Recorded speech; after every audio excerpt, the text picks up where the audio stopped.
ఆవిడ పేరు దుర్గా.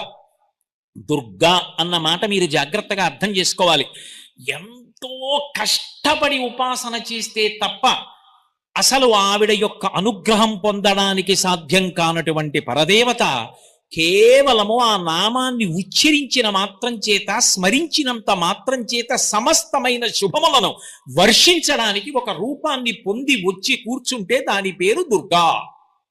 నిజంగా రూపాన్ని ఉపాసన చెయ్యాలనుకోండి, మంత్రం చెయ్యాలనుకోండి, ఒక హోమం చెయ్యాలనుకోండి, చాలా కష్టం.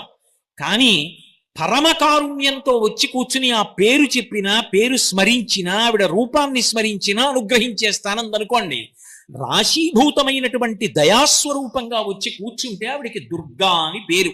నిజానికి దుర్గా అన్న మాటలో డకారము, ఉకారము, రకారము, గకారము, అకారము 5 అక్షరాలు కలిస్తే దుర్గా.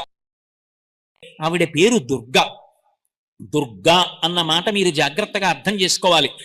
ఎంతో కష్టపడి ఉపాసన చేస్తే తప్ప అసలు ఆవిడ యొక్క అనుగ్రహం పొందడానికి సాధ్యం కానటువంటి పరదేవత కేవలము ఆ నామాన్ని ఉచ్చరించిన మాత్రం చేత, స్మరించినంత మాత్రం చేత సమస్తమైన శుభములను వర్షించడానికి ఒక రూపాన్ని పొంది వచ్చి కూర్చుంటే దాని పేరు దుర్గా. నిజంగా రూపాన్ని ఉపాసన చెయ్యాలనుకోండి, మంత్రం చెయ్యాలనుకోండి, ఒక హోమం చెయ్యాలనుకోండి, చాలా కష్టం.